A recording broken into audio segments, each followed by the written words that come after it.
ఇది కథానిక. అదిగో వెనకాల చూడు, ట్రాలీ వస్తోంది. ఇండియన్ స్పెషల్స్ తీసుకొస్తున్నారు. అనవసరంగా చెకోడీలు ఇప్పుడు ఖాళీ చేయకు.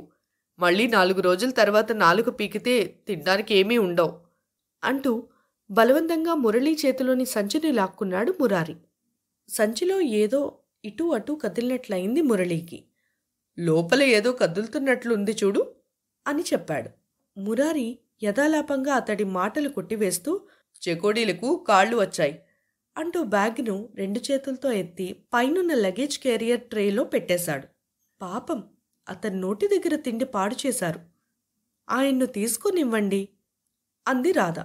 అంతలోనే ట్రాలీ తోసుకుంటూ వచ్చింది ఎయిర్ హోస్టెస్.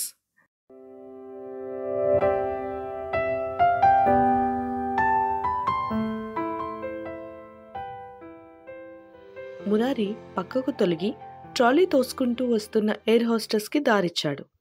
అదిగో వెజిటబుల్ కట్లెట్స్ వేడివేడిగా వస్తున్నాయి. కాఫీ ఉండనే ఉంది అన్నాడు మురారి. థ్యాంక్స్, మీరు వచ్చి మాకు టిఫిన్ రప్పించారు అంది రాధ. నేను మీకు టిఫిన్ రప్పించాను, మీరు మాత్రం నాకు ఈ దగ్గరలో సీట్ లేకుండా చేశారు. వెనక్కి పోయి కూర్చోవలసి వచ్చింది. స్నాక్స్ తీసుకొని నేను నా సీటు దగ్గరికి వెళ్ళిపోతాను, తిన్నాక మళ్ళీ వస్తాను అంటూ వెళ్ళిపోయాడు మురారి.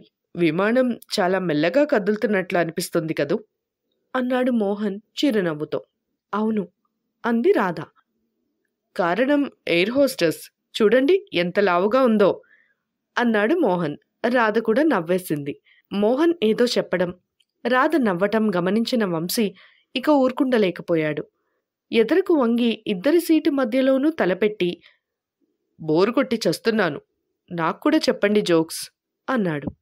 రాధ వెనక్కి తిరిగి, మీరు తెలుగువాళ్లని రుజువైపోయింది అంది.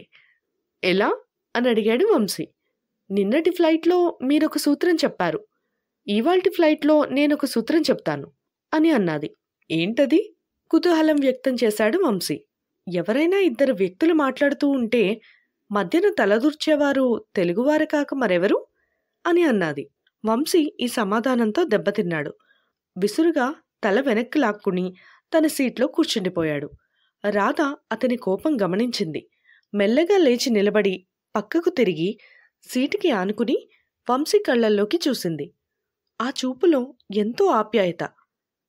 ఆ చూపుకు చలించిపోయాడు వంశీ. తన ముఖంలోని కోపాన్ని తగ్గించుకుని పెదాలపై చిరునవ్వును కదిల్చే ప్రయత్నం చేశాడు. కోపాలు భూమ్మీదే కాని గాల్లో ఉండకూడదు అని అన్నది రాధ.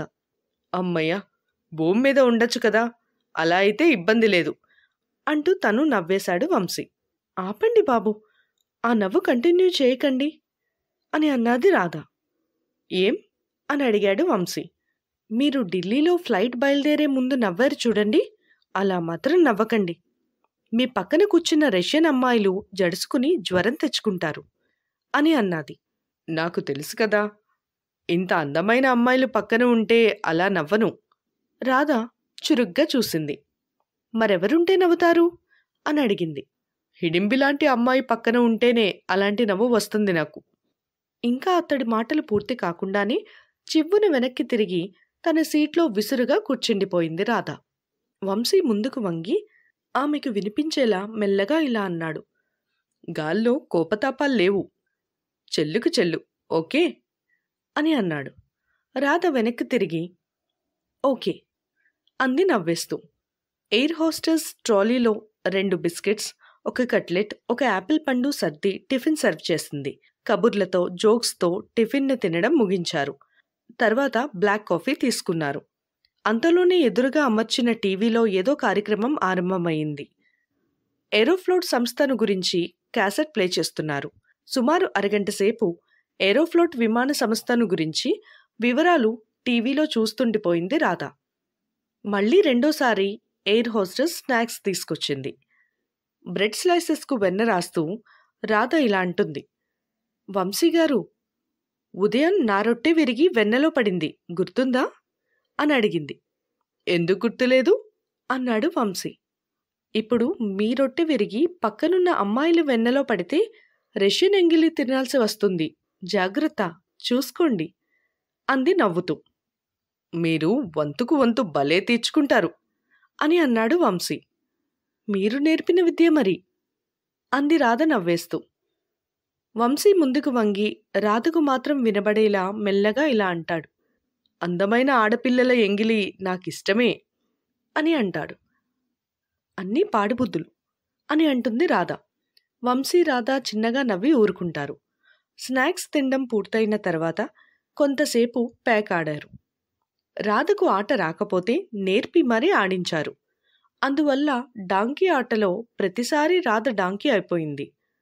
అమాయకురాల్ని, నాకు ఆట సరిగ్గా నేర్పకుండా డాంకీ చేయడం మీకు న్యాయంగా లేదు అని అన్నది రాధ. ఇందాక తాష్కంట్ ఎయిర్పోర్ట్లో చెప్పుకుంటున్నారు ఇదే విషయం అన్నాడు వంశీ సీరియస్గా.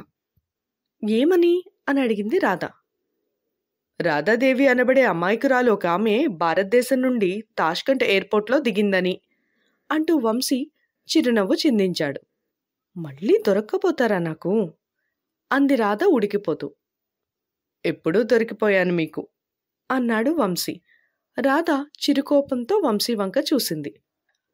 చూడండి రాధగారు, మనం ప్రయాణించే ఈ విమానం పేరు మీకు తెలుసా? Tupolev TU-154. తుపోలేవ్ అనేది మోడల్ పేరు. TU-157 అనేది విమానం నెంబర్. దీనికి 3 ఇంజన్లు ఉంటాయి. 945 కిలోమీటర్ల వేగంతో కోపతాపాలకు 33,000 అడుగుల ఎత్తులో ప్రస్తుతం మనం ఎగురుతున్నాం అన్నాడు వంశీ. ఆ మాటలకు ఫక్కున నవ్వేసింది రాధ.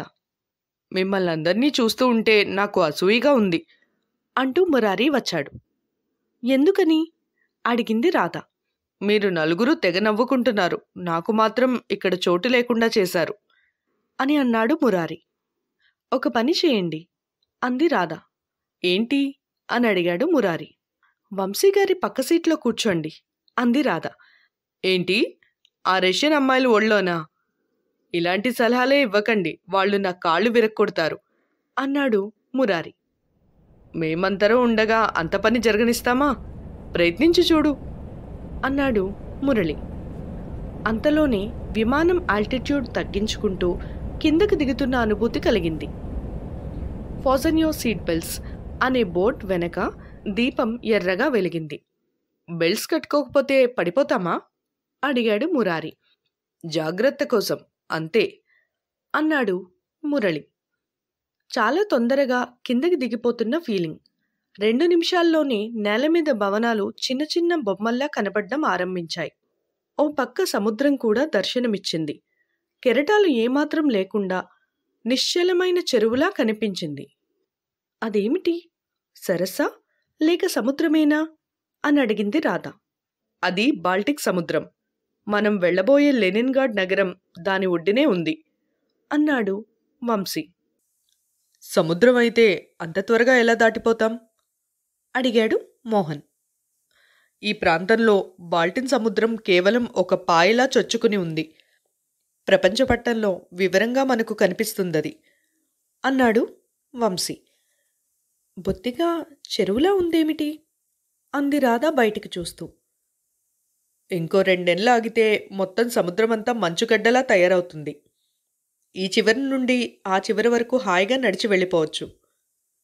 అప్పుడే మంచు ముక్కలు తయారవడం ఆరంభమైంది. అందుకే కెరటాలు ఏమాత్రమూ కనిపించడం లేదు అన్నాడు వంశీ. సముద్రం గడ్డగట్టుకుపోతే లోపల చేపలు జీవరాశులు అన్నీ చచ్చిపోవు అంటూ కళ్ళు ఆల్చిప్పల్లా చేసుకుని అనుమానం వ్యక్తం చేసింది రాధ. దానికి వంశీ, క్షమించాలి, ఆ విషయం నాకు తెలీదు అని బదులిచ్చాడు. మురారి కలగజేసుకుంటూ, ఇక్కడ మన జువాలజీ ఎక్స్పర్ట్ ఉన్నారు కదా, ఏమండి మురళిగారు, తణుకు నుండి రాధాదేవి గారు అడుగుతున్నారు. ఈ సముద్రం ఉంది చూశారు, అది కాస్త గడ్డకట్టికిపోతే లోపల జలచరాలు ఏమైపోతాయి అని వారికి అనుమానం వచ్చింది.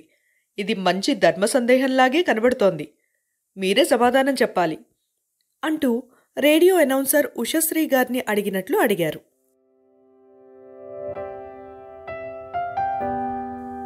మరి ఆ తర్వాత ఏం జరిగిందో తెలుసుకోవాలనుకుంటే నెక్స్ట్ ఎపిసోడ్ వినండి. ప్రతి శుక్రవారం మీ ఫేవరెట్ పాడ్కాస్ట్ యాప్స్లో రిలీజ్ అవుతుంది. ఒక రాధ, నలుగురు కృష్ణులు. ఇది కథానిక